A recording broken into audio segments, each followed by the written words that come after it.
शुक्लाम्बरधरं विष्णुं शशिवर्णं चतुर्भुजं प्रसन्नवदनं ध्यायेत् सर्वविघ्नोपशान्तयेत्। गुरुर्ब्रह्मा गुरुर्विष्णुः गुरुर्देवो महेश्वरः गुरुसाक्षात् परब्रह्म तस्मै श्रीगुरवे नमः।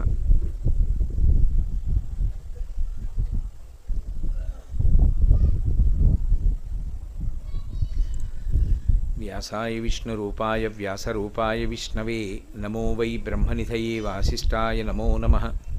कूजन्तं राम रामीति मधुरं मधुराक्षरम् आरुह्य कविताशाखां वन्दे वाल्मीकिकोकिलं। श्रुतिस्मृतिपुराणानाम् आलयं करुणालयं नमामि भगवत्पादशङ्करं लोकशङ्करं। वागर्धाविव सम्पृक्तौ वागर्धप्रतिपत्तये जगतः पितरौ वन्दे पार्वतीपरमेश्वरौ। सूक्तिं समग्रेतु न स्वयमेव लक्ष्मीः श्रीरङ्गराजमहिषी मधुरैः कटाक्षैः। वैदग्ध्यवर्णगुणकुम्भनगौरवैर्यां कण्डूलकर्णकुहराः कवयोधयन्ति। हैमोत्फपुण्ड्रमजहन्मकुटं सुनासं मन्दस्मितं मकरकुण्डलचारुगण्डं बिम्बाधरं बहुलदीर्घकृपाकटाक्षं श्रीवेङ्कटेशमुखमात्मनि सन्निधत्ताम्। विमलपटी कमलकुटी पुस्तकरुद्राक्षशस्तहस्तपुटी कामाक्षी पक्ष्मलाक्षी कलितविपञ्ची विभासि वैरिञ्ची मनोजवं मरुततुल्यवेगं जितेन्द्रियं बुद्धिमतां वरिष्ठं वातात्मजं वनरयूथमुख्यं श्रीरामदूतं शिरसा नमामि। आपदामपहर्तारं दातारं सर्वसंपदां लोकाभिरामं श्रीरामं भूयो भूयो नमाम्यहम्। हरिः ओम। परमेश्वर स्वरूपैन सभके नमस्कार।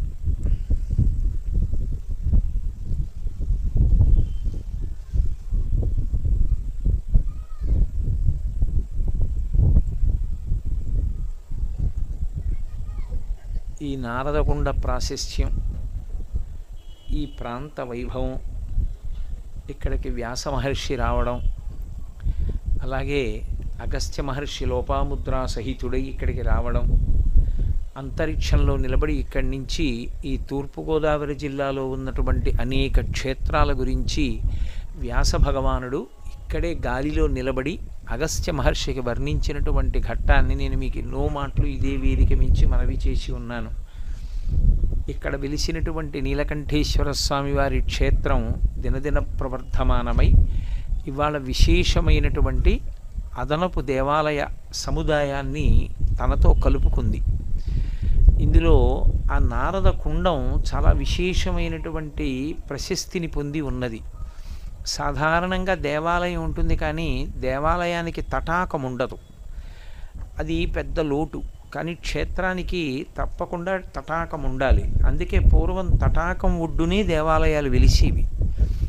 కానీ ఇక్కడ ఇవాళ ఉన్నటువంటి పరిస్థితులకు పూర్తి భిన్నంగా ఒక అద్భుతమైనటువంటి కుండానికి సమీపంలో స్వామి వెలిచాడు. ఆ కారణం చేత చక్కగా స్నానం చేయడానికి యోగ్యం, స్వామికి తెప్పోత్సవం నిర్వహించడానికి అది సావకాశం, ఈశ్వర దర్శనం చేసుకోవడానికి కావలసినటువంటి సదుపాయం. ఇంత ఎక్కడైనా కాస్త సరోవరం ఉంది, ఒక తటాకం ఉంది అంటే అది సర్వ విధాలా భ్రంశమైపోతోంది. ఇవాళ రేపు సరిగ్గా ఉంచే నాథుడు లేడు. కానీ మరి కాలగతిలో పరమేశ్వరుడి అనుగ్రహమో ఏమో ఒక్క ఈ నారదకుండం మాత్రం అపవిత్రం కాకుండా తట్టుకుంది. గోదావరి నది పరివాహక ప్రాంతమే కలుషితమైపోతున్న రోజుల్లో కోనసీమ వెడుతుంటే గోదావరి నది ప్రవహిస్తున్నటువంటి ఒడ్డునే చూడకూడనటువంటి అనేక దృశ్యాలు కనపడుతున్నటువంటి రోజుల్లో కాకినాడ ప్రాంతంలో ఇంత జనసాంద్రత కలిగినటువంటి ప్రదేశంలో ఉన్నటువంటి ఒక కుండం ఎంతమాత్రం అపవిత్రత పొందవలసినటువంటి అగత్యంతో కూడుకున్న కార్యక్రమాలకి దూరంగా శైవాగమంలో ఉన్నటువంటి అద్భుతమైన విషయాన్ని అప్పైదీక్షితర్ వారు ఆవిష్కరించారు. ఎర్రతామరలు విచ్చుకున్నటువంటి సరోవరం ఒడ్డున కూర్చుని ధ్యానం చేస్తే ఆత్మసిద్ధి కలుగుతుంది అని. అంత గొప్ప తామరలతో కూడుకున్నటువంటి సరోవరం ఏమీ పాడవకుండా అలా నిలబడి ఉండడం, అందులో నీరు ఉండడం, తామర పూలు ఉండడం, దాని ఒడ్డున నీలకంఠేశ్వర స్వామి క్షేత్రం రావడం, మొట్టమొదటిసారి ఇక్కడ పూనుకుని ఒక పెద్ద కార్యక్రమాన్ని చేసినటువంటి వారు శ్రీ వేములపల్లి మోహన్ రావు గారు. వారు ఈ తటాకానికి చక్కటి స్నానఘాట్ని నిర్మాణం చేసి అటువైపుగా గంగహారతులకు కావలసినటువంటి వేదికా నిర్మాణానికి మొట్టమొదట ఆయన కావలసినటువంటి ఆలోచనకి అంకురారోపణం చేశారు. తదనంతరం ఒక అద్భుతమైనటువంటి స్థలం ఒకటి అక్కడ ఉన్నది. దక్షిణాభిముఖంగా ఆ మర్రి చెట్టు ఉంది. అసలు అలా ఎక్కడా ఉండదు. కాబట్టి అక్కడ దక్షిణామూర్తి కానీ ఉంటే కాకినాడ పట్టణం కాదు, ఈ చుట్టుపక్కల ఎక్కడా లేనటువంటి ఒక దివ్యమైనటువంటి ప్రదేశం ఆవిర్భవించినట్లవుతుంది అని సంకల్పం చేస్తే, ఎక్కడో గుంటూరు పట్టణంలో ఉన్నటువంటి హరిప్రసాద్ గారు కేవలం ఆ ప్రదేశాన్ని కూడా చూడకుండా నేను ఫోన్ చేసినంత మాత్రం చేత వారు అపారమైనటువంటి భక్తి తత్పరులై ఎన్ని లక్షల రూపాయల వ్యయమైనా సరే నాన్న నేను దాన్ని చేస్తానని చెప్పి ఆ దక్షిణామూర్తి ధ్యాన మంటపాన్ని నిర్మాణం చేసి ఇవాళ ప్రతిష్ట వరకు అయినటువంటి ఖర్చునంతటినీ వారే భరిస్తున్నారు. అలాగే ఇక్కడ కొత్తగా ప్రవేశపెట్టబడినటువంటి ఒక విధానం గంగహారతి. ఆ గంగహారతి ఇవ్వడానికి సరి అయిన వేదిక లేదు. ఇక్కడ ఉన్న మెట్లనే వినియోగిస్తున్నారు. ఈ మెట్లు కూడా ఒకప్పుడు కుంగిపోతూ ఉంటే మోహన్ రావు గారు ఈ ప్రాంతాన్నంతటినీ కూడా మళ్ళీ మరమ్మత్తు చేయించారు. ఇప్పుడు ఏకంగా గంగహారతి ఇవ్వడానికి అవతల వైపు చాలా చక్కటి ఏర్పాటు చేస్తూ ఒక ఆ హారతులు ఇవ్వడానికి వీలైనటువంటి వేదికా నిర్మాణాన్ని కూడా హరిప్రసాద్ గారు పూర్తి చేశారు. దానికి తోడు ఇప్పుడు ఆ పక్కనే ఒక బోరు నిర్మాణం చేసి తటాకంలో ఉన్న నీరు తోడడానికి, కొత్త నీరు ప్రవేశపెట్టడానికి కావలసిన ఏర్పాట్లని దేవస్థానం యొక్క యాజమాన్యం వారు ఏర్పాట్లు చేస్తున్నారు. రాబో కాలంలో పరమేశ్వరుడు తప్పకుండా అనుగ్రహిస్తాడు. నేను ఇప్పుడే ఆ మెట్ల మీద నిలబడి మానసికంగా దర్శనం చేసి వచ్చా. ఈశ్వరా, ఎప్పటికైనా నా ఈ కోరిక సఫలమయ్యేటట్టు అనుగ్రహించు అని. ఈ చుట్టుపక్కల ప్రాంతాల్లో ఎక్కడా లేని విధంగా ప్రతి నెల కూడా పౌర్ణమి తిథి నాడు స్వామివారికి తెప్పోత్సవాంతర్గత కళ్యాణోత్సవం, అంటే స్వామివారి ఉత్సవమూర్తులు చక్కగా ఒక తెప్పలో కూర్చోపెట్టుకుని పురోహితులు అందులోనే కూర్చొని కళ్యాణం చేస్తుండగా స్వామివారి తెప్ప ఈ తటాకంలో తిరుగుతుంటే కావలసిన వాద్య బృందాలు ఆ మెట్ల మీద కూర్చుని వాద్యాన్ని మోగిస్తుంటే చుట్టూ కూర్చుని తెప్పోత్సవాన్ని, ప్రతి పౌర్ణమి కళ్యాణోత్సవాన్ని చూసేటటువంటి అవకాశం, ఆ కళ్యాణం యజమానులు ఒక్కరే పడవలో కూర్చునేటట్టు ఏర్పాటు చేసి 2 పడవలు లోపల తిరగడానికి కావలసినటువంటి ఏర్పాటు జరిగి అటువంటి కళ్యాణోత్సవం కూడా ఈ సంవత్సరంలో నందననామ సంవత్సరంలోనే అది జరిగేటట్టుగా అనుగ్రహింపబడితే మన జీవితాలకు అంతకన్నా ధన్యత ఏముంటుంది. కాబట్టి అలా జరగాలి అని నేను ఇప్పుడే భగవంతుడిని ప్రార్థన చేసి ఈ వేదిక మీదకి వచ్చాను. చిత్రం ఏమిటంటే దక్షిణామూర్తి యొక్క ప్రతిష్ఠ, దక్షిణామూర్తి ధ్యాన మంటప ప్రారంభోత్సవం 8వ తారీఖు. ఆ ముహూర్తం పెట్టిన ఎవరో సాధారణమైన వ్యక్తి కాదు. సాక్షాత్తుగా శంకరాచార్య స్వామివారే ఈ భూమి మీద అవతరిస్తే శృంగగిరి పీఠానికి పీఠాధిపత్య స్థానమనందు కూర్చుంటారు. ఎందుకని అంటే శంకర భగవత్పాదులు 4 పీఠములను ఏర్పాటు చేసినప్పటికీ సార్వభౌమ పీఠము శృంగగిరి పీఠమే. ఏ 2 పీఠాల మధ్యనైనా వేదాంత విషయంలో కానీ అనుష్ఠాన సంబంధమైన విషయంలో కానీ అభిప్రాయ భేదాలు వస్తే శృంగగిరి పీఠాధిపత్యం వహించేటటువంటి వారు ఏది చెప్తారో అదే తుది తీర్పు. అంటే వారు సాక్షాత్ శారదాస్వరూపులై ఈ భూమి మీద నడయాడేటటువంటి వ్యక్తి.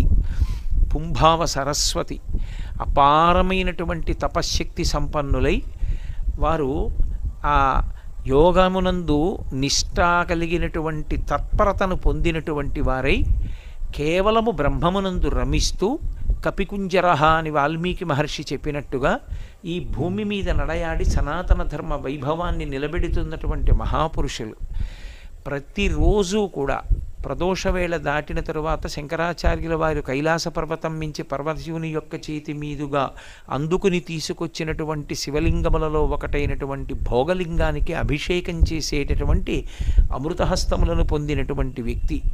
ఇప్పటికి ఎన్ని సంవత్సరాలుగా ఎన్ని అభిషేకాలు చేశారో అటువంటి లింగానికి వారు స్వయంగా పంచాంగం చూసి నిర్ణయం చేసినటువంటి ముహూర్తం ఈ నెల 8వ తారీఖు. నిజంగా కాకినాడ పట్టణం అపురూపంగా చేసుకోవలసినటువంటి ఉత్సవం ఈ ఉత్సవం. నాకు తెలిసి కాకినాడ పట్టణంలో ఒక ప్రతిష్టకి శృంగగిరి పీఠాధిపతులే ముహూర్త నిర్ణయం చేసినటువంటి ఏకైక ప్రతిష్టా కార్యక్రమం చరిత్రలో ఇదొక్కటే. అంత గొప్ప ఉత్సవం. అందున శృంగగిరి పీఠాధిపతుల యొక్క శిష్యులు, వారి అభిమానాన్ని చూరగొన్నటువంటి గొప్ప కుటుంబం. పీఠాధిపతులంతటి వారు కూడా ఎప్పుడు ఏ కుటుంబం యొక్క అభ్యున్నతిని కాంక్షిస్తూ ఉంటారో అటువంటి వ్యక్తి. వారు ఎన్ని కార్యక్రమాలు చేశారో లెక్క పెట్టడం నాకైతే సాధ్యం కాదు. 365 రోజులు అనితర సాధ్యమైన కార్యక్రమాలు చేస్తుంటారు. ఎంతమంది వేద పండితులకు ఎంత భూరి సంభావనలు ఇచ్చారో, కలియుగంలో సాధ్యం కావనుకున్న ఎన్ని యజ్ఞయాగాది క్రతువులను నిర్వహణ చేస్తూ ఉంటారో, ఎంతమంది పండితుల్ని ఆదరించారో, ఎంతమంది బ్రాహ్మణులకు దానాలు చేశారో. మళ్ళీ ఈ భూమి మీద వేరొక రఘుమహారాజు, అంతటి ఉదారులైనటువంటి హరిప్రసాద్ గారి యొక్క ఆ కుమారుడి చేతుల మీదుగా, కుమారుడు ఆత్మావై పుత్రనామాసి, కుమారుడు చేయడం అంటే తండ్రి చేయడమే, వారి కుమారుడు కోడలు చేతుల మీదుగా ఈ ప్రతిష్ఠ జరగబోతోంది. వాళ్ళ కుమారుడు కూడా శృంగగిరి పీఠానికి అత్యంత అంతేవాసి.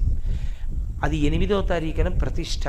ఆ ప్రతిష్ఠ జరగబోతున్నటువంటి శుభ సందర్భంలో కారణాంతరముల చేత నేను ఇవాళ ప్రసంగాన్ని మొదలుపెట్టవలసి వచ్చింది. నేను ఇవాళ మధ్యాహ్నం ఎందుకో ఏదో ఆలోచిస్తుంటే నాకు అనిపించింది, అదే ఇప్పుడే కారులో మా మోహన్ రావు గారితో అంటున్నా, చూడండి ఎంత విచిత్రమో, ఈశ్వరానుగ్రహం ఉంటే ఇలా ఉంటుంది మోహన్ రావు గారు అని. గురువారం నాడు అసలు దక్షిణామూర్తి స్తోత్రం అన్న మాట అనడమే చాలా గొప్ప. గురువారం నాడు మాస చతుర్దశి పడింది. ఇప్పుడు ప్రస్తుతం నడుస్తున్న తిథి త్రయోదశి కాదు, చతుర్దశి వచ్చేసింది. త్రయోదశి శైవ తిథి. పరమశివ భక్తులైన వాళ్ళందరూ ఏం కోరుకుంటారంటే త్రయోదశి నాడు శరీరం విడిచిపెట్టాలని కోరుకుంటారు. అంత గొప్ప తిథి త్రయోదశి. వైష్ణవంలో ఏకాదశి ఎంత గొప్ప తిథో, శైవమునందు త్రయోదశి అంత గొప్ప తిథి. మహాత్ముల యొక్క గొప్ప గొప్ప దర్శనాలన్నీ త్రయోదశి నాడే అవుతాయి. స్వామి హనుమకి సీతమ్మ తల్లి దర్శనం కూడా త్రయోదశి తిథి నాడే అయింది. అందున కృష్ణపక్షం కన్నా శుక్లపక్షం శక్తివంతం. శక్తివంతమైన కారణం చేత పౌర్ణమి ముందు వచ్చేటటువంటి త్రయోదశి, అందులో చైత్రమాసంలో పౌర్ణమి ముందు వచ్చేటటువంటి త్రయోదశి చతుర్దశి రాత్రి పరివ్యాప్తమై మాస శివరాత్రి అయితే అది పరమశివుడికి పార్వతీదేవికి అపారమైనటువంటి పట్టు ప్రారంభమయ్యేటటువంటి కాలం. అందుకే నైమిత్తిక తిథిగా చైత్ర శుక్ల పౌర్ణమి పార్వతీ కళ్యాణం. ఆ రోజున తప్పకుండా పార్వతీ కళ్యాణం చెయ్యాలి, చూడాలి. అందుకే నాతో ఇందాక మోహన్ రావు అంటున్నారు కారులో, గురువుగారు రేపు నేను ప్రసంగానికి రావట్లేదు, మురమళ్ళ వెళ్తున్నాను కళ్యాణం చూడ్డానికి అని చెప్పారు. కాబట్టి చైత్ర శుక్ల పౌర్ణమి పార్వతీ కళ్యాణం చేస్తారు. దేవాలయంలో చేసినా చేయకపోయినా కనీసం ఇంట్లో పార్వతీ కళ్యాణం చేస్తారు. అంత గొప్ప రోజు చైత్ర శుక్ల పౌర్ణమి. కాబట్టి పార్వతీ పరమేశ్వరులకు విశేషమైన పట్టైన కాలము, అత్యంత శోభనప్రదమైన కాలము ఈరోజు ఉదయం సూర్యోదయంతో ప్రారంభమైంది. ఏ సూర్యోదయంతో అలా ప్రారంభమైందో ఆ రోజు ప్రదోష వేళలో దక్షిణామూర్తి స్తోత్ర వైభవం మీద ప్రసంగాలు ప్రారంభమవుతున్నాయి. అంటే పరమేశ్వరుని యొక్క అనుగ్రహం కలిగింది అనడానికి ఇంకింతకన్నా తార్కాణం ఏముంటుంది? ఇవన్నీ మనం చూసి పెట్టిన ముహూర్తాలు కావు. ఇవన్నీ యథార్థానికి నా సౌకర్యాన్ని దృష్టిలో పెట్టుకుని నేను నిర్ణయం చేసిన తేదీలు. కానీ అవి అత్యంత అద్భుతంగా అలా కూడే. అలా కూడడం అంటే దేశము, కాలము, ఈశ్వరుని కృప 3 కలిసి వచ్చాయి అని గుర్తు. మనకి శైవాగమంలో దక్షిణామూర్తి యొక్క స్వరూపము వంటి రూపం ఇక లేదు. నిజానికి శివుని యొక్క రూపాలు శైవాగమం 3గా విభాగం చేసి చెప్తుంది. ఆ 3టిలో అత్యంత ఉగ్రమైన మూర్తి ఒకటి ఉంటుంది. అది చాలా ఉగ్రమూర్తి. దానిని ఆరాధన చేయడం అందరికీ సాధ్యమయ్యేటటువంటి విషయం కాదు. అందుకే అందరూ దాని జోలికి వెళ్ళరు. ఎందుకని అంటే అది ఉగ్రమూర్తి అంటే మన ఏదో పాడు చేస్తుందని కాదు. లోపల శాంతమూర్తి అయినప్పటికీ ఆ కళని, ఆ తేజస్సుని తట్టుకుని నిలబడగలిగిన శక్తి మనకు ఉండదు. కాలభైరవాష్టమి అని ఇప్పటికే శృంగగిరి పీఠాధిపతులు దాన్ని నిర్వర్తిస్తారు. కానీ అందరూ భైరవార్చన చెయ్యలేరు. శివస్వరూపాల్లో అత్యంత ఉగ్రమైన స్వరూపంగా చెప్పబడేది ఒక్కటే, భైరవ స్వరూపం. అందుకే ఆ భైరవుడే తరుగుతాడు అని. శరీరాన్ని విడిచిపెట్టేసిన తరువాత తాను ఎక్కడికి చేరవలసి ఉంటుందో దాన్ని అతివేగంతో తీసుకెళ్ళి చూపించేస్తారు. ఇక్కడికి రావలసి ఉంటుంది నువ్వు చేసిన పాపపుణ్యాలివి అని చూపించి తీసుకొచ్చి వదిలేస్తారు 11 రోజులు అని. అందుకే 11 రోజులు పెద్దవాళ్ళని తిడుతూ దెబ్బలాడుకుంటూ ప్రవర్తించకూడదు. జ్ఞాతులందరూ దీక్ష పడతారు. తదనంతర కాలమనందు పాపాలు విశేషంగా చేసినవాడైతే మొదటి దర్శనం భైరవ దర్శనమే, ఉగ్రకళతో. ఆయన పెద్దగా అరుస్తూ తరుగుతాడు. భై అంటే అరుపు, రవా అంటే శబ్దం. భై అని అరుస్తూ తరిమితే చీకట్లో పరిగెడతాడు ఒక్కడే. ఆ పరిగెత్తడం భయంకరం. అప్పుడు ఆయాసం వేస్తే ధర్మోదకం. కాబట్టి భైరవుడు ఉగ్రమూర్తి, ఆ భైరవుడు శాంతమూర్తి. ఆ భైరవుడికి ఒక అనుగ్రహం ఉంది. ఆయన ఏం చేస్తాడంటే ఎంత ప్రసన్న హృదయుడంటే, ఆయన నేను తప్పులు చేయకపోవడం అన్నది లేదు, నేను ఖచ్చితంగా తప్పు చేశాను కాబట్టి నన్ను ఇబ్బంది పెట్టద్దు, నీ చేసినకి తప్పులు ఇక్కడే వేసేసేయి, ఇప్పుడే వేసేసేయి శిక్ష అంటే ఒంగో పెట్టి ఒక్క దెబ్బ కొడతాడు. ఇప్పటికీ అన్ని క్షేత్రాల్లో అలా కొట్టడానికి అధికారం ఇవ్వరు. ఇప్పుడు నేను చెప్పాను కదా అని రేపు పొద్దున మీరు ఎక్కడో భైరవమూర్తి దగ్గర అలాంటి ప్రయోగాలు చేయకూడదు. అది కొన్ని క్షేత్రాలకే అధికారం. ఆ అధికారం ఉన్న క్షేత్రాల్లో భైరవమూర్తి దగ్గర ఏం చేస్తారంటే భైరవ దండనం వేస్తారు. ఒంగో పెట్టి కర్రతో దెబ్బ కొడతారు. అది పేకబెత్తల్లా ఉంటుంది, చప్పుడు చాలా వస్తుంది, దెబ్బ తక్కువే తగులుతుంది. ఓ దెబ్బ కొడతారు, కొడితే భైరవ దండనము అని చేసిన పాపాలన్నీ ఆ దండనంతో పోతాయి. దానికోసం పెడతారు, భైరవ దండనం వేయించేసుకుంటారు వెళ్ళి. అది ఎక్కడ వేస్తారంటే గంగా ప్రయాగ ఆ పరివాహక ప్రాంతమునందు మానసాదేవి దేవాలయం ఉంది. మానసీదేవి దేవాలయంలో ఉన్నటువంటి భైరవస్వామి ముందు భైరవ దండనం వేస్తారు. కాబట్టి ఆ భైరవ స్వరూపం ఉగ్రస్వరూపం. పరమ కారుణ్యమూర్తి ఒకడున్నాడు శివస్వరూపంలో. ఆయన శివుడే ఇన్ని రకాలుగా ఉంటాడు. అది కారుణ్యమూర్తి. ఎంతటి కారుణ్యమూర్తి అంటే ఆయన వలన తీరని కోరిక అన్నది ఉండదు. ఎంత పాపాత్ముడు అవనివ్వండి, పాపాత్ముడు అన్న మాటకు అర్థం ఏంటంటే వేదం ఎలా చెప్పిందో అలా బ్రతకనివాడు. కాబట్టి ఇప్పుడు తను చేసిన పాపాలే తాను సంతోషంగా ఉండడానికి అడ్డుగా వచ్చి నిలబడతాయి. అలా అడ్డుగా వచ్చి నిలబడితే ఆ పాపములు ఇన్ని ఉన్నా వెళ్ళి ఇలా అంటే చాలు పొంగిపోయి పోన్లేరా పాపం అని కోరిక తీరుస్తాడు. అలా తీర్చగలిగిన వాడు ఒక్కడే ఉన్నాడు.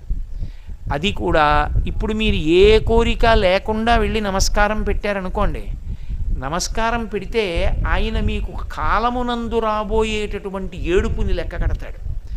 అరే వీడు పాపం ఫలానా కారణానికి ఏడవవలసి వస్తుందిరా, పండిపోయిన పండు రాలిపోక తప్పదు, ఏదో వయసు అయిపోయిన వాళ్ళు పడిపోవడం తప్పు కాదు, చిన్న చిన్న పిల్లలు వెళ్ళిపోకూడదు, తలుచుకు పెద్దవాళ్ళు ఏడుస్తారు.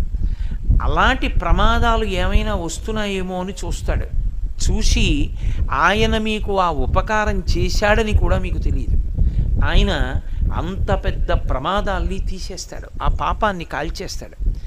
ఏం చేశారని అంటే ఓ దెబ్బ కూడా కొట్టడు, నమస్కారం పెడితే చాలు తీసేస్తాడు. అంతటి పరమకారుణికుడు శివస్వరూపాల్లో ఇక తిరుగులేని కారుణ్యమూర్తి సోమస్కంధుడు. అందుకే మీరు దక్షిణ దేశం వెడితే ద్రవిడ దేశం వైపు సోమస్కంధమూర్తి యొక్క ఉత్సవమూర్తి లేకుండా అసలు శివాలయాన్ని నిర్వహణ చేయరు. సోమస్కంధుడిని ఉంచుతారు. సోమస్కంధుణ్ణి శివపరివారంలో ఎప్పుడైనా ఊరిరిగిం పెడితే తప్పకుండా సోమస్కంధుణ్ణి తీసుకెడతారు. సోమస్కంధుడు అంటే సా ఉమాస్కంధ, పక్కన పార్వతీదేవి ఉంటుంది, పరమేశ్వరుడు ఉంటాడు. పరమశివుడి తొడ మీద కూర్చోడు, పార్వతీదేవి తొడ మీద కూర్చోడు. ఇంత బ్రహ్మజ్ఞాని అయినటువంటి సుబ్రహ్మణ్యుడు ఇద్దరి మధ్యలో చేతులెత్తి ఆడుకుంటుంటాడు. అలా సుబ్రహ్మణ్యుడు ఆడుకుంటుంటే ఇద్దరు చెరోవైపు నుంచి పట్టుకుంటారు ఆయన్ని. అలా పట్టుకుని ఉన్న మూర్తిని సోమస్కందమూర్తి అంటారు. ఆ సోమస్కందమూర్తి ప్రతి శివాలయంలోనూ ఉండాలి. ఎందుకు ఉండాలి అంటే ఆయన పరమకారుణ్యమూర్తి. ఆయన దర్శనం చేస్తే సంతానం కలుగుతుంది, సంతానం నిలబడుతుంది. అందుకే పూర్వం ఏదైనా దేశంలో పిల్లలు ఎక్కువ మంది ఆ వ్యాధులు వచ్చి వెళ్ళిపోతుంటే సోమస్కంధమూర్తిని ప్రతిష్ఠించేవారు. ఆ సోమస్కంద దర్శనం చేస్తే ఇక ఇబ్బంది రాదు. ఇప్పటికీ వెంకటాచల క్షేత్రంలో కపిలతీర్థంలో మహారాజుకి దర్శనమిస్తే నిర్మాణం చేసినటువంటి సోమస్కంధమూర్తి మీకు కనపడతాడు. మీరు తమిళ దేశం వెడితే ప్రతి శివాలయంలో సోమస్కంధమూర్తి ఉంటాడు. మనకి ఇటువైపు అసలు అటువంటి ఆచారం తక్కువ. సోమస్కంధమూర్తి శివస్వరూపంలో అత్యంతటి కారుణ్యమూర్తి. శివస్వరూపంలో నిర్వాహకత్వంతో అమిత వేగం ఉన్నటువంటి వాడు నటరాజస్వామి. ఆయన వేగాన్ని లెక్క పెట్టడం ఎవరికీ సాధ్యం కాదు. ఆయన కదిలితే మనం తట్టుకోలేం, ఆ వేగాన్ని మనం చూడలేం. అందుకే ఆయన ఎంత వేగంతో కదులుతాడు అనడానికి ఒకటి గుర్తుగా పెడతారు. ఏమిటా గుర్తు అంటే జుత్తు రెండు వైపులా ఒకేలా ఎగురుతుంది, ఇలాగా ఇంత దూరం ఎగురుతుంది. ఇంత జుత్తు విరబోసుకున్నవాడు నాట్యం చేస్తూ అపారమైన వేగంతో తల ఇలా అన్నాడు అనుకోండి, ఈ జుత్తు అంతా ఇలా ఎగురుతుంది. ఇటు ఎగిరిన జుత్తు కింద పడే లోపల ఆయన మళ్ళీ ఇలా అంటాడు, అంటే ఇటు జుత్తు ఇలా ఎగురుతుంది, ఇటు జుత్తు ఇలా ఎగురుతుంది. మధ్యలో ఉన్నవాడు అంత వేగంగా కదులుతున్నాడు కాబట్టి ఉగ్రంగా ఉండడు, నవ్వుతూ ఉంటాడు. జుత్తు ఇలా రెండు వైపులకి విచ్చుకుని ఉంటుంది కెరటాల్లా. అది అమిత వేగం, పరిపాలకుడు అని గుర్తు. అందుకే నటరాజస్వామి సమస్త కళలు ఆయన యందే పర్యవసిస్తాయి.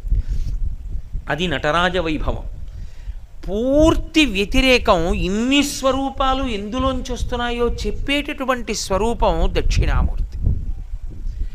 అసలు శివుడు భైరవమూర్తిగా, శివుడు మంగళప్రదుడైన కారుణ్యమూర్తి సోమస్కందుడుగా, ఆ శివుడు నటరాజుగా ఎందుకు ఉండగలుగుతున్నాడో చెప్పిన మూర్తి దక్షిణామూర్తి. అందుకే ఈ మూర్తులన్నీ ఏం చేస్తాయో దాని విరుద్ధమైనటువంటివన్నీ దక్షిణామూర్తిలో ఉంటాయి. నటరాజస్వామికి ఇలా జుత్తుంటే దక్షిణామూర్తి జుత్తు ఇలా కిందకి వాలిపోయి ఉంటుంది. ఎందుకని? ఏమీ కదలడం, కదలకుండా తనలో తాను రమిస్తూ ఉంటాడు. అందుకే జుత్తు కిందకి వాలిపోతుంది. పరమశాంతమూర్తి, ఎంత ప్రశాంతంగానో ఉంటాడు. అందుకే అంతటి భైరవుడు ఆయన యందు శాంతమూర్తిగా అణిగిపోతాడు. ఇంత వేగంగా కదిలే నటరాజస్వామి ఆయన యందు అణిగిపోతాడు. ఇంతటి కారుణ్యమూర్తి అయినటువంటి సోమస్కంధమూర్తి ఆయన శాంతములోకి అణిగిపోతాడు. ఇన్ని అణిగిపోయేటటువంటి స్వరూపం దక్షిణామూర్తి యొక్క స్వరూపం. పొంగినది కుంగి తీరాలి. మీరు ఎప్పుడైనా లోకంలో ఒకటి జ్ఞాపకం ఉంచుకోవాలి, ఏదైనా ఒకటి పొంగిందనుకోండి అది కుంగిపోతుంది. పాలు పొంగే అనుకోండి, అలా పొంగుతూ ఉండగా ఎవరు ఊరుకోరు, అవి లోపలికి వెళ్ళిపోతాయి మళ్ళీ. అలాగే మనసులో సంతోషం పొంగిందనుకోండి, అలా ఏం ఉండిపోడు, వెనక్కి వెళ్ళిపోతుంది, కుంగిపోతుంది. ఒక నది పొంగిందనుకోండి, కుంగిపోతుంది, వెనక్కి వెళ్ళిపోతుంది. పొంగినది కుంగుతుంది, మిగిలినవన్నీ కూడా పొంగులు. అన్నీ కుంగి తానుగా ఉండిపోయినది దక్షిణామూర్తి. అందుకే అన్నీ ఎందులోకి వెళ్ళిపోతాయంటే దక్షిణామూర్తిలోకి వెళ్ళిపోతాయి. దక్షిణామూర్తిగా లేడనుకోండి అసలు ఇవి ఉండవు. ఇవి లేకపోతే దక్షిణామూర్తిగా ఉంటాడు. ఇవి దక్షిణామూర్తిగా ఉంటే తప్ప పైకి రావు. మాకంత అర్థం కాలేదండి మీరు అన్న మాట, కొంచెం ఏదో అయోమయంగా ఉంది అని మీరు అనొచ్చు. అందుకే ఆయనకి దక్షిణామూర్తి అని పేరు పెట్టారు. దక్షిణామూర్తి అనడానికి కారణం రెండు నిర్వచనాలు చెప్పారు. దక్షిణశ్చాస్యౌ అమూర్తిశ్చ దక్షిణామూర్తి, అది మొదటి నిర్వచనం. ఆయన దక్షిణము అంటే కేవలం దక్షిణ దిక్కు అని కాదు, సమర్థత అని. అబ్బా, ఆయన దక్షత వేరండి అంటారు. దక్షిణలోంచి దక్షత, చాలా సమర్థుడు, అపారమైన సమర్థత. ఆయన శక్తి లెక్క కట్టడం ఎవరికీ సాధ్యం కాదు. అందుకే దక్షిణామూర్తి యందు శక్తి అణిగిపోతుంది. అమ్మవారు ఆయనలో అణిగిపోతుంది. అణిగిపోయిందని గుర్తేమిటో తెలుసా? ఒక చెవికి, కుడి చేతి వైపు చెవికి నాగాభరణం ఉంటుంది, చిన్న సర్పం చుట్టుకుని ఉంటుంది కుండలంగా. ఒకవైపు చెవికి స్త్రీ సంబంధమైనటువంటి కర్ణాభరణం ఉంటుంది. ఇప్పుడు ఇప్పుడు మనకు వచ్చిన దక్షిణామూర్తి పరమవైదికమై శాస్త్ర ప్రకారం కాంచీ క్షేత్రంలో తయారైన మూర్తి. ఎక్కడ అసలు ఈ చుట్టుపక్కల ప్రాంతాల్లో లేనటువంటి మూర్తి. అంత గొప్పగా చెక్కారు శిల్పి. ఒక చెవికి కర్ణాభరణం సర్పమైతే ఒక చెవికి అమ్మవారి కర్ణాభరణం ఉంటుంది. వజ్రతాటంకంతో కూడుకున్నది అయి ఉంటుంది. అంటే శక్తి అణిగిపోయింది ఎడం పక్కన అని గుర్తు. అందుకుని సశక్తియుతుడు. అమ్మవారు ఆయనలోనే నిద్రిస్తూ ఉంటుంది. నేను మీకు ఉదాహరణ చెప్పాలనుకోండి. ఈ ఉపన్యాసం నేను రాత్రి నిద్రపోతున్నప్పుడు మీరు నన్ను లేపి కోటేశ్వరారో ఏమిటి చెప్పారు దక్షిణామూర్తి గురించి అన్నా కూడా నేను నిద్రలోంచి లేచి కూడా చెప్తాను. నిద్రలో లేచి కూడా చెప్పగలిగిన నా సమర్థత నా యందు నిద్రలో ఏమైంది? నాలోనే అణిగిపోయింది. అది నే లేస్తే లేస్తుంది. అసలు నా ఎందల అణిగి లేదనుకోండి, అది లేస్తుందా? అసలు నాకు తెలియదు అనుకోండి, నిద్ర లేచి చెప్పలేను, వేదిక మీద చెప్పలేను కాదు. అణిగి ఉందనుకోండి, ఎప్పుడో అప్పుడు ఎక్కడో అక్కడ చెప్తాను. ఆ అణిగి ఉండడం మిగిలిన వాటికి ఆధారం. లేస్తే ఒకప్పుడు భైరవుడు, ఒకప్పుడు కారుణ్యమూర్తి, ఒకప్పుడు నటరాజు. అసలు దక్షిణామూర్తి కాకపోతే ఇవేమీ చేయలేడు. అసలు సమర్థత లేనివాడు వేదిక ఎక్కితే ఏమిటి, ఇంట్లో కూర్చుంటాడు. ఎక్కడైతే చెప్తాడు దక్షిణామూర్తి గురించి? ఎక్కడా చెప్పలేడు. అసలు లోపలుంటే నేను ఇక్కడే చెప్పాలని ఏం లేదు. నేను ఇంట్లో కూర్చుని మజ్జిగ తాగుతూ నాకు సంతోషం వేసింది అనుకోండి, మా ఆవిడికి చెప్తాను దక్షిణామూర్తి గురించి. లోపల అణిగి ఉంది కాబట్టి అది పైకి లేస్తుంది ఎప్పుడో అప్పుడు. అసలు లోపల లేకపోతే పైకి ఎలా ఉద్భుతం అవుతుంది? దక్షిణామూర్తి యందు శక్తి అణిగి ఉంటుంది. అందుకే పైకి లేస్తే ఉన్ముఖమైతే సృష్టి చేస్తాడు, స్థితి చేస్తాడు, లయం చేస్తాడు. మూడు చేసి పరబ్రహ్మ అవుతాడు. అందుకే ఇవన్నీ నేను చేస్తున్నానని గుర్తు ఎక్కడ దొరుకుతాడంటే దక్షిణామూర్తిగా దొరుకుతాడు.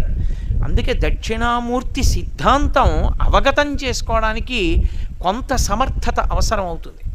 మీరు చూడండి, ఒకడు ఉన్నాడు అని గుర్తుపట్టడానికి మీకు కొన్ని విషయాలు కనపడతాయి. నేను మీతో ఒక ఉదాహరణ చెప్పాలి అంటే, నేను ఓ ఇంటికి వెళ్ళాను. ఆ ఇంట్లో రెండు ఉయ్యాలలు కనపడ్డాయి. రెండు ఉయ్యాలలోనూ ఇద్దరు పిల్లలు చక్కగా నిద్రపోతున్నారు. ఏమంటే ఈ పిల్లలు ఇలా నిద్రపోతున్నారే అని అడిగాను. ఆ ఇంట్లో ఆ పిల్లలిద్దరికీ కడుపు నిండా పాలు పట్టారండి. అందుకని వాళ్ళిద్దరూ చక్కగా పడుకొని నిద్రపోతున్నారు. ఓహో అలాగా. ఈ ఇంటి యజమానేడి? ఇంటి యజమాని నైవేద్యం పెట్టుకుంటున్నాడు, పూజ చేసుకున్నాడు ఇప్పుడే. అన్ని పదార్థాలు సిద్ధం చేశారు, చక్కగా వెళ్ళి పూజ చేసుకుని నైవేద్యం పెట్టుకుంటున్నాడు. పొద్దున్న ఏదో పాయసం ఉండి ఆయనకి పెట్టారు, అక్కడ నైవేద్యం చేస్తున్నాడు. ఆ ఇంట్లో పెద్దవాళ్ళు ఉన్నారు, అత్తమామలు. వీళ్ళిద్దరు ఇంత ప్రశాంతంగా హాయిగా కూర్చుని ఏదో రామనామం రాసుకుంటున్నారు. అవును, వాళ్ళు పెద్దవాళ్ళు కదూ. వాళ్ళిద్దరికీ పొద్దున్నే చెరుకో పాత్రతోటి పాలు ఇచ్చేశారు. కాసిన పాలు తాగి వాళ్ళు రామనామం రాసుకుంటున్నారు. అంటే ఆ ఇంట్లో ఊయలలో ఉన్న పిల్లలకి పాలిచ్చిన వాళ్ళు, ఆ ఇంట్లో తన భర్త పూజకి వెడితే పూజకి కావలసిన సంబారాలు పెట్టి నైవేద్యానికి సిద్ధం చేసిన వాళ్ళు, వయసు అయిపోయినటువంటి అత్తమామలకి పాలిచ్చి పలహారం ఆయన నైవేద్యం చేసి తెచ్చిన పదార్థం పెట్టే లోపల వాళ్ళ ప్రాణాలు నిలబడడానికి పాలిచ్చిన వాళ్ళు, ఆ ఇల్లు శుభ్రం చేసి ముగ్గులు పెట్టిన వాళ్ళు మీకు ఎదురుగుండా కనపడకపోయినా ఉన్నారా లేరా? వాళ్ళు ఉంటేనేనా ఇవన్నీ అయ్యాయి? దక్షిణామూర్తి అన్న మాటకు అర్థం అది.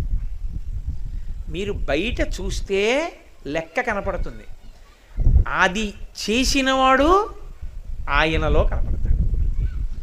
అది చూస్తే తప్ప ఇది చూడడంలో ఉత్సాహం ఉండదు దక్షిణామూర్తిలో. దక్షిణామూర్తిని చూసి పొంగిపోవడం ఎందుకు వస్తుందంటే బయట చూడడం రావాలి. బయట చూడడం అంటే నేను చెప్పే కదూ, ఇంటి పరిస్థితి అంతా చూసి ఇలా తల తిప్పి చూశారు. కృష్ణ భగవానుడు ఉన్నాడు గూట్లో, ఆయనకు తులసిమాల వేసేసి ఉంది, చక్కగా ఇల్లంతా తుడిచేసి ఉంది, ఎక్కడి వస్తువులు అక్కడ పెట్టేసి ఉన్నాయి. ఇంటి కోడలేది? అసలు ఇవన్నీ చేసిన ఆవిడేది?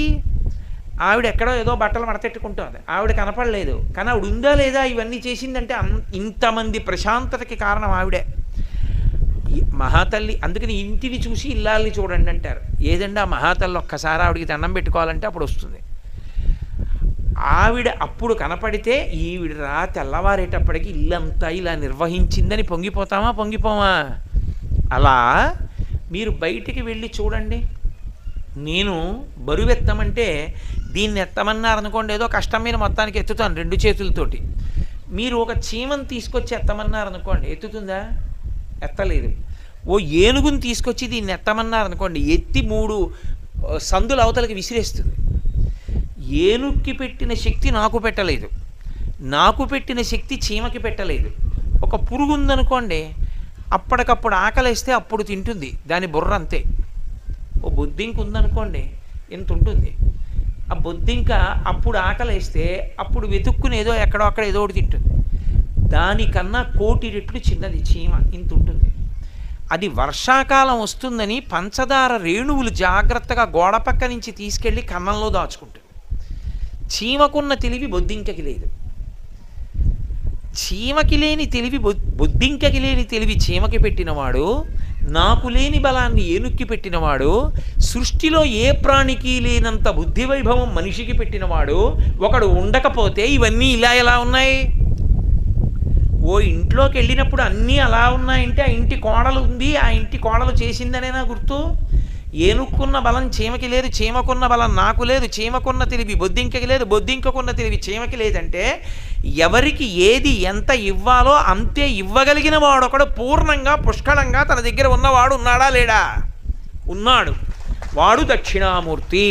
వాడు అమూర్తిశ్చ దక్షిణశ్చాసౌ అమూర్తిశ్చ. వాడికి మూర్తి లేదు ఆ పనులు చేసినప్పుడు.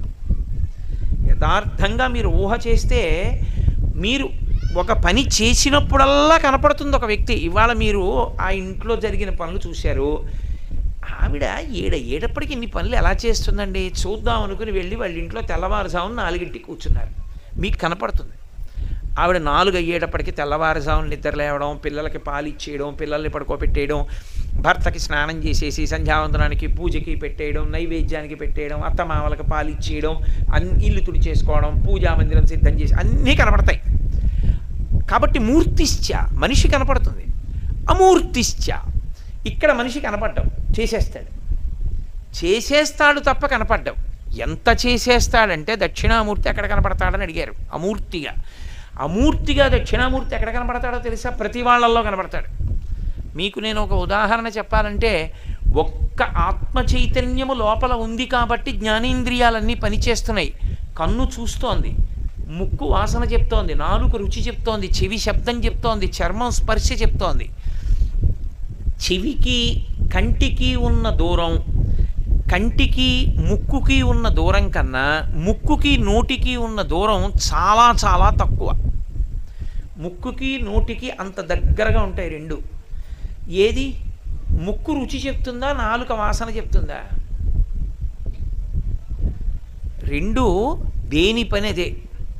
ఒక్క అంగుళమే కదండి తేడా అన్నా. ఇక్కడ పెడితేనే తీయగా ఉందో కారంగా ఉందో చెప్తుంది, ఇక్కడ పెడితేనే మల్లెపువ్వో జాజి పువ్వో చెప్తుంది. ఒక్క అంగుళం తేడాయే కదండి. ఇక్కడ మల్లెపువ్వు పెడితే అది మల్లెపువ్వో జాజి పువ్వో నోరు చెప్పదు. ముక్కు దగ్గరికి తీసుకెళ్ళి ఒక్క అంగుళం తేడాయే కదండి, ఓ లడ్డూ పెట్టి బజ్జీ పెట్టి ఏమిటి తేడా అంటే అది చెప్పదు.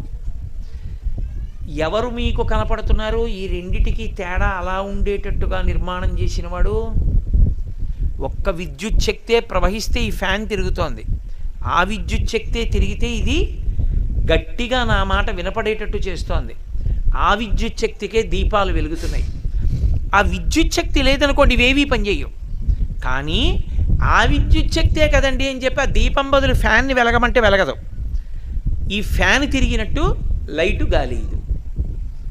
అవి ఎలా ఉంటాయో కనపడని విద్యుత్ శక్తి వీటిని ఎలా నిర్వహిస్తోందో అమూర్తిశ్చ. కనపడకుండా ఒక ఆయన ఈ జ్ఞానేంద్రియములన్నింటినీ నిర్వహిస్తున్నాడు. అదోక్షజుడు అని విష్ణుతత్వంతో పిలుస్తారు. ఇంద్రియములకు అధిష్టానమై దేని పని అదే చేసేటట్టు చేస్తూ ఉంటాడు. అంతేకాదు పెద్ద చమత్కారం ఒకటి చేస్తాడు, అసలు అమూర్తిశ్చ. అది ఆయన ఏం చేస్తాడంటే రెండు విరుద్ధమైన వాటిని కల్పిస్తాడు. రెండు విరుద్ధమైన వాటిని కల్పిస్తే తప్ప మీకు అసలు వాటి విలువలు తెలిసే అవకాశం ఉండదు. విలువ తెలియడానికి రెండు విరుద్ధమైనవి ఏర్పడాలి. ఓ ఎత్తు ఎక్కారనుకోండి, పల్లం యొక్క విలువ తెలుస్తుంది. మోటార్ సైకిల్ ఎక్కిన వాడికి ఎత్తు కష్టం తెలియదు, సైకిల్ తొక్కేవాడికి తెలుస్తుంది. ఓవర్ బ్రిడ్జ్ ఎక్కుతున్నాడు అనుకోండి, అబ్బా అని మోకాళ్ళు తొడలు నిప్పెట్టేస్తాయి తొక్కలేక. పైకి ఎక్కేసాడు అనుకోండి, అమ్మయ్యా అని ఫెడల్స్ మీద కాలేసి కూర్చుంటాడు. ఇప్పుడు అదే వేగంగా కిందకి వెళ్ళిపోతుంది. ఎత్తు ఎక్కితే పల్లానికి జారిపోతాడు. పగలు ఉంది కాబట్టి పక్కన రాత్రి ఉంది. పగలు తప్ప రాత్రి లేదనుకోండి, వేసవికాలం ఏమైపోతాం మనం, బ్రతకలేము. పగలు చీకటి ఉన్నాయి కనుక పగటి పూట ఉన్నటువంటి వేడి చీకటి పడ్డాక ఉండదు, చల్లగా ఉంటుంది. ఏ ఐశ్వర్యం లేకపోయినా ఓ చెట్టు కింద కూర్చుంటాడు, వెళ్ళి ఓ ఉద్యానవనంలో కూర్చుంటాడు, అమ్మయ్య సేద తీరానండి అంటాడు. ఇప్పుడు పగటి వేళ కలిగినటువంటి బాధ రాత్రి వేళ పోయింది. రాత్రి బాగుంది కదండి అని రాత్రి ఒక్కటే ఉండిపోయింది అనుకోండి, బట్టలు ఉతుక్కుంటే ఆరేస్తే బట్టలు ఆరతాయా? వస్తువులు ఎక్కడ ఏం పెట్టామో కనపడతాయా? నీళ్లు ఆవిరవుతాయా? అవవు. కాబట్టి మళ్ళీ రాత్రిగా ఉండిపోతే ఉండే కష్టాన్ని పగలు తీసేస్తుంది. ఎవరు పగలు రాత్రి ఏర్పడేట్టు చేస్తున్నాడు? ఎవరైనా కనపడి ఏమంటే రాత్రి పోయింది పగలు వచ్చేట్టు చేసేస్తున్నామని గంట కొడుతున్నాడు ఏంటి? కనపడతాడా? కనపడడు. అంటే ఒకే ఆత్మ చైతన్యము చేత జ్ఞానేంద్రియములు వేరు వేరు క్రియలు నిర్వహించేటట్టు చూడగలిగిన వాడు వ్యష్టిగా, వ్యక్తి లోపల. రెండు విరుద్ధ ప్రక్రియల చేత ఈ సృష్టిని నడిపించగలిగినటువంటి సమర్థత కలిగినటువంటి వాడు. మూడు, అందరూ పరిమితులలో ఉంటే తానొక్కడు ఏ విధమైనటువంటి పరిమితి లేని స్థితిని పొందినవాడు. మనందరికీ వికారాలు ఉన్నాయి, అవి లేనిది ఉండదు. ఏదో పుట్టుట, ఉండుట, పెరుగుట, తరుగుట, మార్పు చెందుట, నశించుట, షడ్వికారములు. ఆయన అలాంటి వికారాలు ఉండవు. ఆయనకి పుట్టడం ఉండదు, పెరగడం ఉండదు, తరగడం ఉండదు, మార్పు చెందడం ఉండదు, నశించడం ఉండదు. కాబట్టి అందరూ మార్పుకి లోనయ్యేవాళ్ళైతే ఆయన ఒక్కడే ఏ మార్పు లేకుండా శాశ్వతుడై ఉండిపోయాడు. ఇప్పుడు అన్నీ జీర్ణమైపోతుంటాయి, ఆఖరికి సముద్రం కూడా తరిగిపోతుంది. సముద్రానికి కూడా లక్షణం ఉంటుంది. సముద్రం కూడా ఎప్పుడూ అలా ఉండిపోతుందని మీరు అనుకోకూడదు. సముద్రాలు కూడా తరిగిపోతాయి.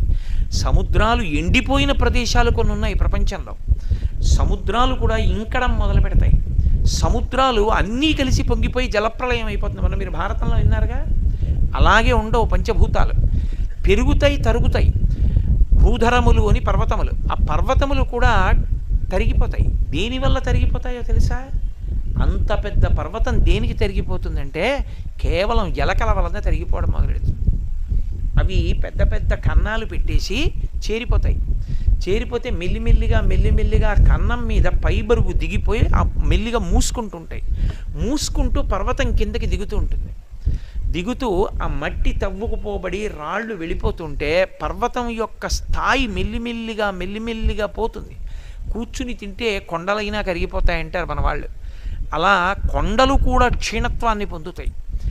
కానీ ఎప్పుడూ తాను ఎలా ఉన్నాడో అలాగే ఉండిపోయేవాడు ఒక్కడే ఉన్నాడు ఈ ప్రపంచంలో, వాడే పరమాత్మ.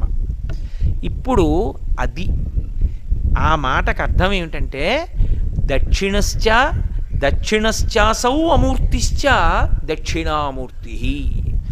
ఆయన ఇంతటి సమర్థత కలిగినవాడు, ఇన్ని చేస్తున్నవాడు, ఇన్ని చేస్తూ తాను కనపడడు.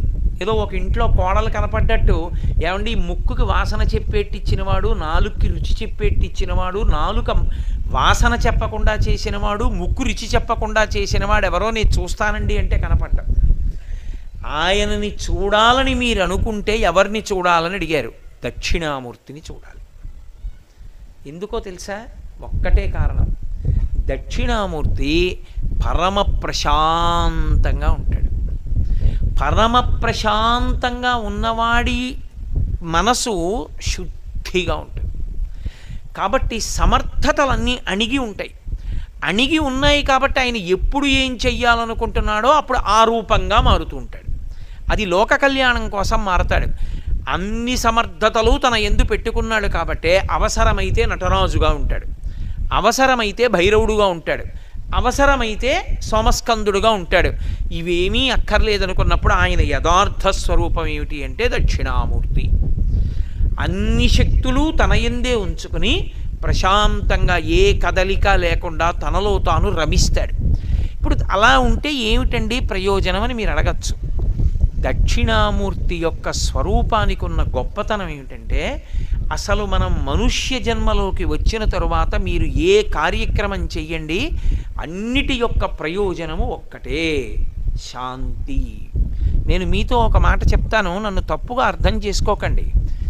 మనం ఒక పని చేస్తే అవతల వాళ్ళకి ఉపకారం జరుగుతుంది అని అనుకుంటాం. దానికన్నా ముందు ఏమవుతుందో తెలుసా? మనకి శాంతి కలుగుతుంది. ఇప్పుడు హరిప్రసాద్ గారు దక్షిణామూర్తి ధ్యాన మంటపాన్ని నిర్మాణం చేశారనుకోండి, మనం ఎంతమందిని దాన్ని సద్వినియోగం చేసుకున్నాం అన్నదాన్ని పక్కన పెట్టండి, పరమేశ్వరుడు నాకు ఐశ్వర్యం ఇచ్చినందుకు నేను ఒక మంచి పని చేశానన్న తృప్తి ఆయనకి కలిగిందా లేదా? ముందు చేసిన వాడికి ఏమొస్తుందంటే, అవతల వాడికి ఏదో చేయడం కాదు, తాను శాంతి పొందుతాడు. అసలు లోకంలో ఇది పెద్ద రహస్యం. ఎవడు ఏది చేసినా వాడు చేసినట్టుంటుంది, కానీ ఇతరులకు ఉపకారం చేసినట్టుంటుంది, కానీ అది చేయడంలో వాడికి శాంతి ఉంది. ఇప్పుడు నేను ఈ దక్షిణామూర్తి వైభవాన్ని మీకు ఎందుకు చెప్తున్నానో తెలుసా? ఈ చెప్పడంలో నాకు శాంతి ఉంది. అమ్మయ్యా, అక్కడ ప్రతిష్ఠ జరుగుతుంటే నా స్వామి గురించి 2 రోజులు చెప్పుకున్నాను, నాకు ఎంతో శాంతి ఉంటుంది. విని మీరేం పొందారో ఈశ్వరుడికి తెలియాలంతే, కానీ నాకు మాత్రం శాంతి ఉంది. అందరూ ఏమనుకుంటారంటే, పాపం కోటేశ్వరరావు 2 రోజులు ఉపన్యాసాలు చెప్పారండి అంటారు. దాంట్లో నాకు కష్టం ఉంటే మీరు గుర్తుపెట్టుకోండి, అసలు నేను ఉపన్యాసాలు చెప్పలేను. ఇలాంటి మంచి పనులు చేయడం కష్టం హరిప్రసాద్ గారికి అయితే ఎవడు చేస్తాడు? ఎందుకు వచ్చింది అనుకుంటే ఆయన చేయలేరు. ఆ చేయడంలో శాంతి ఉంటే వాడు చేయగలుగుతాడు. ఏది చేస్తే ఎవడికి శాంతి కలుగుతోంది అన్న దాన్ని బట్టి వాడికి ఈశ్వరుడు అనుగ్రహం ఎంత ఉందో తెలుస్తుంది. ఒకడికి నిష్కారణంగా అవతల వాడిని కొడితే శాంతి పొందాడు అనుకోండి, వాడి ఎందు రాక్షసత్వం ఉంది, ఈశ్వరానుగ్రహం లేదు. ఒకడు నిష్కారణంగా ఓ చెట్టు దగ్గర నిలబడి ఆకులు తుంపుతూ మాట్లాడతాడు, అదో హింస. ఎందుకు ఆకులు తుంపడం అంటే వాడిలో పైశాచిక ప్రవృత్తి ఉంది. ఒక ఆయనకి దక్షిణామూర్తికి ధ్యాన మంటపం కట్టడంలో శాంతి ఉంది అంటే ఆయన ఈశ్వరానుగ్రహాన్ని పొందాడని గుర్తు. ఒక ఆయన సరోవరానికి మెట్లు కట్టాడు, ఆ డబ్బులు కూడా పెట్టుకుని ఆయన ఇంట్లో సుఖంగా ఉండాలంటే ఇంకో కారు కూడా కొనుక్కుని, అంటే ఇది కట్టి 10 మంది స్నానం చేస్తారని ఆయన పొంగిపోయాడు. ఒక మంచి పని చేత శాంతి పొందితే ఈశ్వరానుగ్రహాన్ని కలిగి ఉన్నాడని మీరు నిర్ధారించవచ్చు. అది నిలబెట్టుకోవాలి, పెంచుకోవాలి. అది ఎందుకు పోతుందంటారేమో, నే చేశాను అంటుంటే తీసేస్తాడు. ఎందుకని? చేయడానికి సమర్థతలన్నీ ఆయన ఇచ్చినవి, సమర్థతలన్నీ ఆయనవి, అన్ని శక్తులు ఆయన యందు అణిగి ఉన్నాయి. ఆ శక్తి ఇచ్చి అవునరా నువ్వే చేశావురా అని పొంగిపోతాడు. స్వామి నన్ను అలా బుకాయించకండి, మీరు చేయించారన్నారనుకోండి చాలా పొంగిపోతాడు. అది తేడా. కాబట్టి యథార్థమునకు ఒక మంచి పని చేసేటప్పుడు అది చెడ్డ పని కానివ్వండి, కానీ నేను దాన్ని సోదాహరణంగా పేర్కొనకూడదు. కాబట్టి ఒక మంచి పని చేయడం వల్ల అవతల వాళ్ళు ఎంత శాంతి పొందారు పక్కన ఉంచండి, చేసిన వాడు శాంతి పొందుతాడు ముందు. అది లక్షణం వైదిక సంప్రదాయంలో. చేసి శాంతి పొందాలి. చేసి శాంతి పొందితే అది నువ్వు ఏది చేసి శాంతి పొందుతున్నావో అన్నది ప్రమాణం. అది నడవడిని గమనించుట అన్న మాటకు అర్థం ఏంటంటే, ఈయన ఎప్పుడు సంతోషంగా ఉంటాడు, దేనికి సంతోషంగా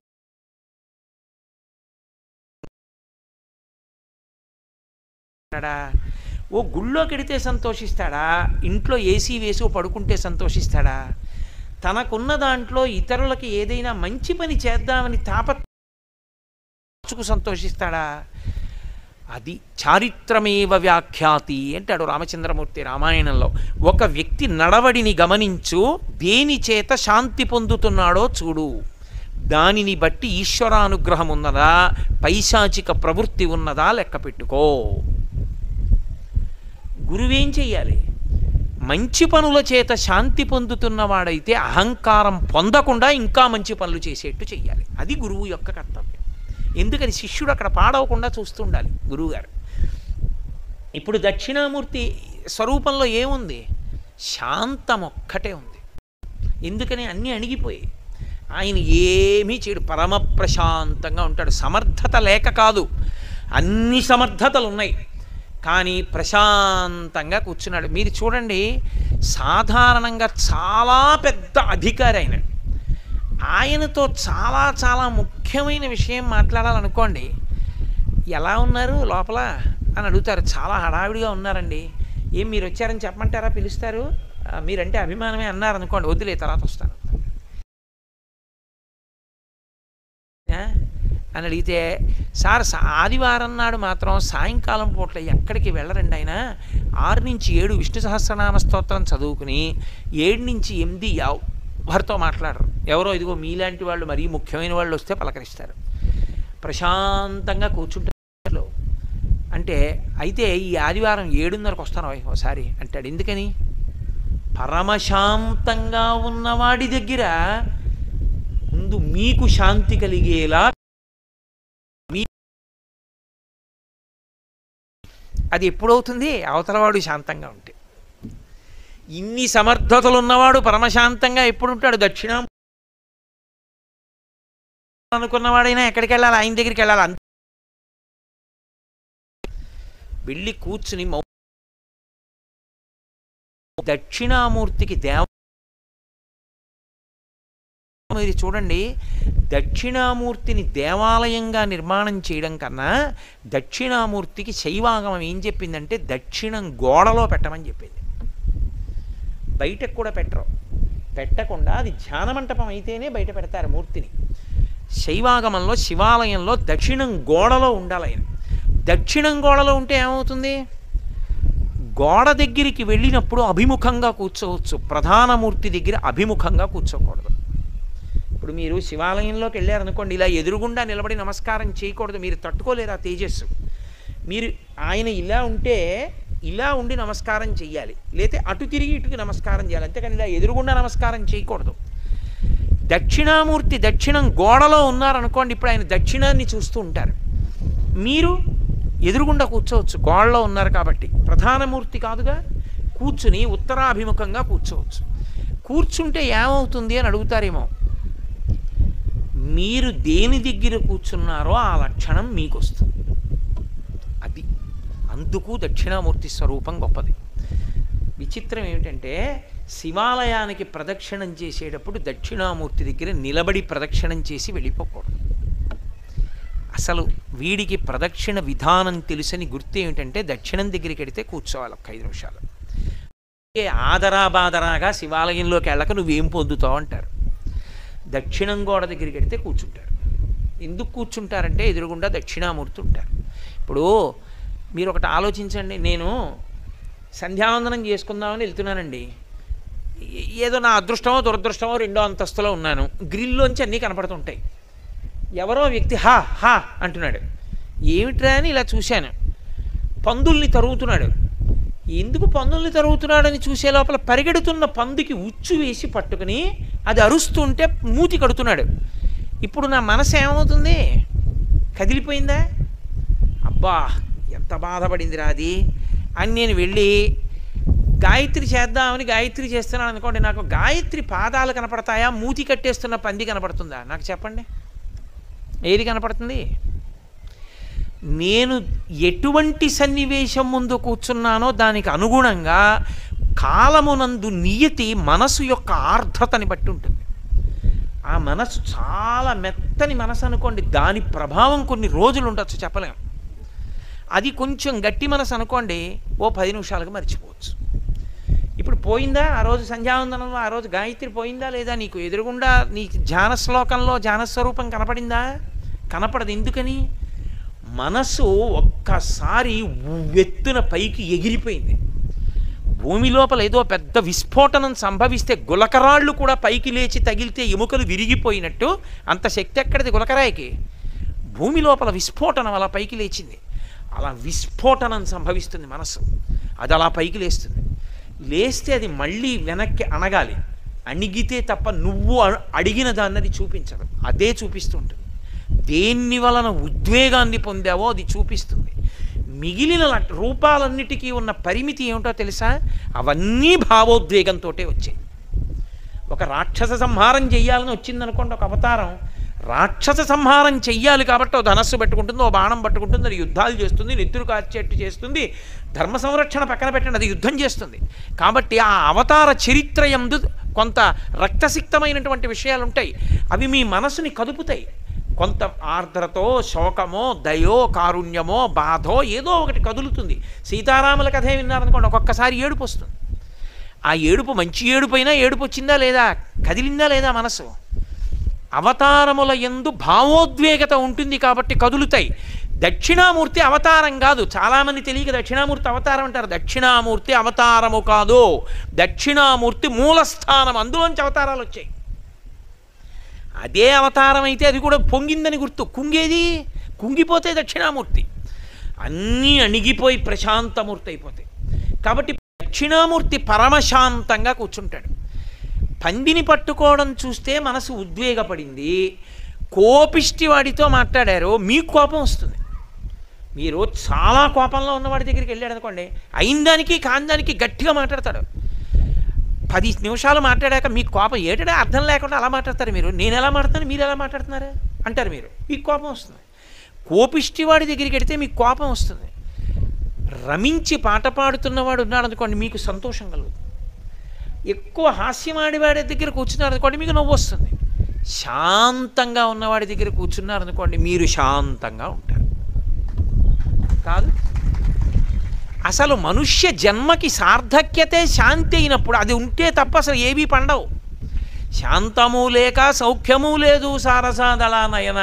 అన్నీ అనగడం కోసమే అన్ని ప్రక్రియలు. దేనికి జపం? మనసు అనగడానికి. పూజ ఎందుకు? మనసు అనగడానికి. పాట ఎందుకు? మనసు అనగడానికి. ప్రవచనం వినడం ఎందుకు? మనసు అనగడానికి. పుస్తకం చదువుకోవడం ఎందుకు? మనసు అనగడానికి. ఇవన్నీ నీ ప్రయత్నం లేకుండా అక్కడ కూర్చో అణిగిపోతాయి. అందుకే దక్షిణామూర్తికి ధ్యాన మంటపమే కడతారు తప్ప దేవాలయం కట్టారనుకోండి మళ్ళీ అల్లరి మొదలు. ఎందుకని? అక్కడ కూడా కొబ్బరికాయ పట్టుకొస్తే ఢామ్మన కొబ్బరికాయ కొట్టాలి.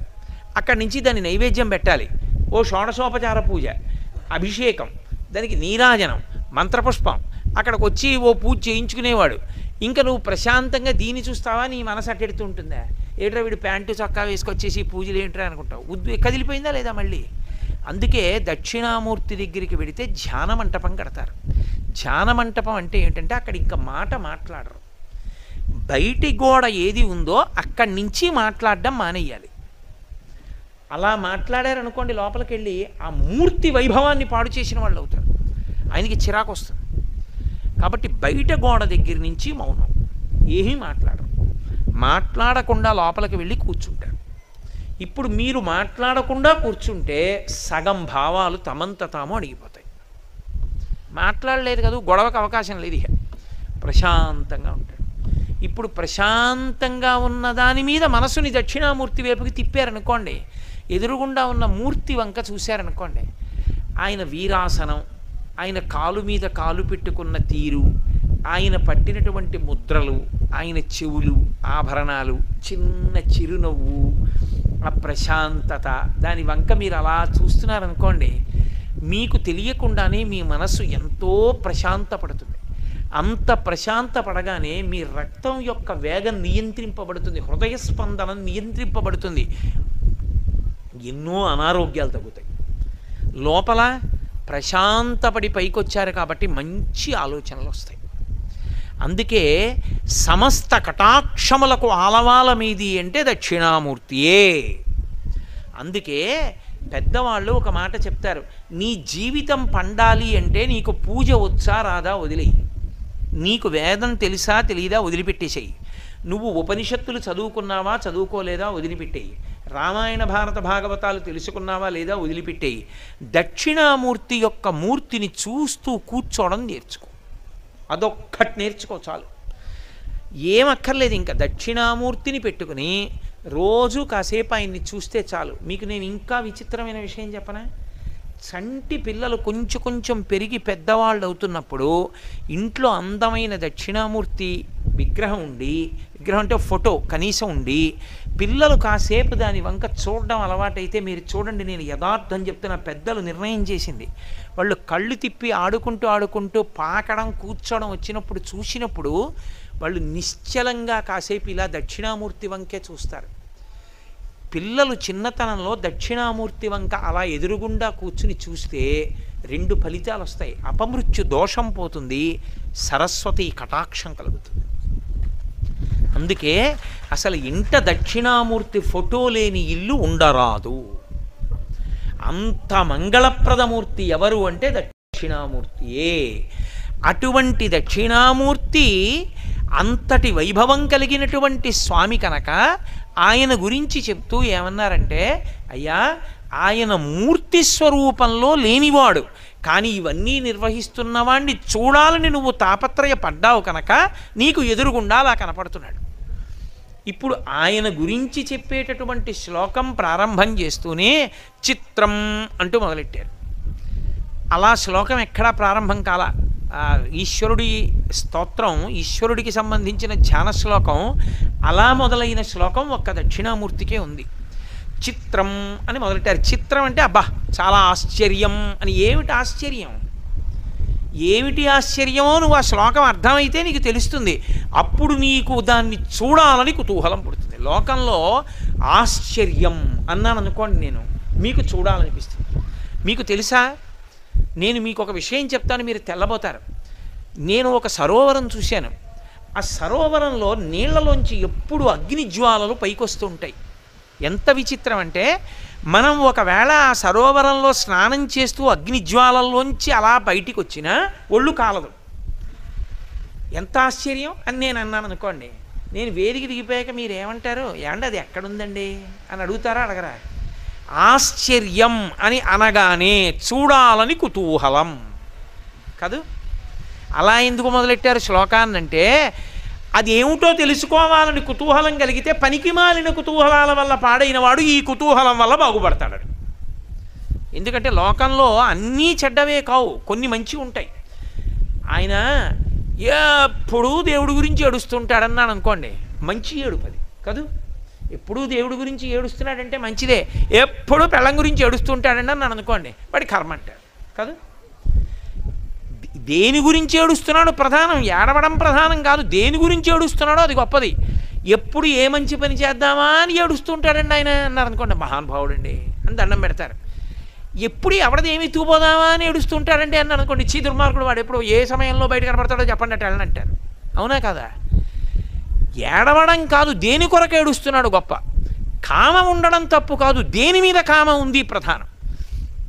కేవలం లౌకిక విషయముల మీద కామం అనుకోండి, ఆయన పూజనీయుడు కాడు. భగవత్కామం అనుకోండి, భగవంతుని యందు కోరికున్నవాడు అనుకోండి, పూజనీయుడు కాదు. కామం తప్పనకూడదు. ఏ కామం అని అడగాలి, అప్పుడు తప్పో ఒప్పో చెప్పాలి. అంతేగాని ఆయనకి విశేషమైన కామం అండి అన్నాను అనుకోండి, చీ దుర్మార్గుడు అనేకూడదు. ఆయనది భగవత్కామం అయితే నువ్వు లెంపలేసుకోవాలి. మళ్ళీ ఎందుకు వచ్చింది? ఏ కామం అని అడగాలి.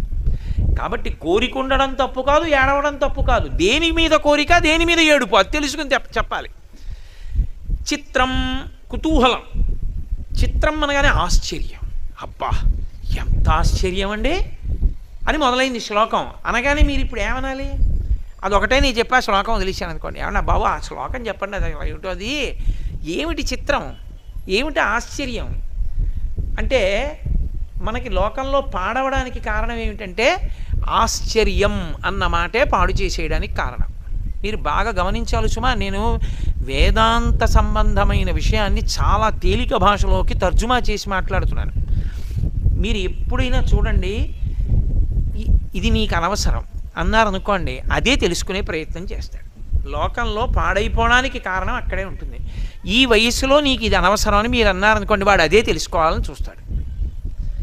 ఒరే నీకు ఎప్పుడు ఏది అవసరమో నాకు తెలుసు, అప్పుడు నేను నీకు సమకూరుస్తానన్న తండ్రి మాట విని కుతూహలాన్ని చంపేసుకున్నాడు అనుకోండి.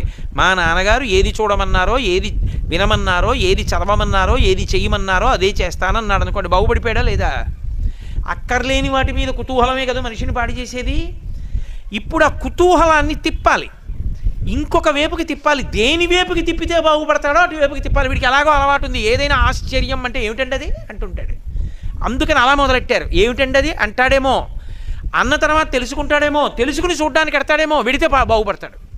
కాబట్టి చిత్రం ఏమిటి? వటతరోర్మూలే వృద్ధా శిష్యా గురుర్యువా గురోస్తు మౌనం వ్యాఖ్యానం శిష్యాస్తు చిన్న సంశయా. దక్షిణామూర్తి అన్నమాట వాడలేదు, వాడకుండా చెప్తున్నారు శ్లోకం. చిత్రం ఆశ్చర్యం. ఏమిటి ఆశ్చర్యం? వటతరోర్మూలే, ఇది ఆశ్చర్యం. వటతరువు అంటే, వట అన్న మాటకు అర్థం ఏంటంటే మర్రి చెట్టు, మర్రి అని. తరువు అంటే చెట్టు, మూలే అంటే దాని మొదట్లో, మర్రి చెట్టు మొదట్లో కూర్చున్నాడు. మర్రి చెట్టు మొదట్లో కూర్చుంటే అంత ఆశ్చర్యం ఏంటి? ఏ మర్రి చెట్టు మొదట్లో కూర్చోరా? మర్రి చెట్టు ఉంటుందా? లేకపోతే దానికి అంత గొప్పగా మాట్లాడడం ఎందుకు? ఋషి మాట్లాడాడు అంటే ఏదో అర్థం ఉంది అని గుర్తు, లేకుండా మాట్లాడడం. ఇన్ని చెట్లుంటే దక్షిణామూర్తి అన్నీ వదిలేసి అశ్వత్థ వృక్షం ఉందిగా, రావి చెట్టు కింద కూర్చోవడం మానేసి మర్రి చెట్టు కింద ఎందుకు కూర్చున్నాడు? దాని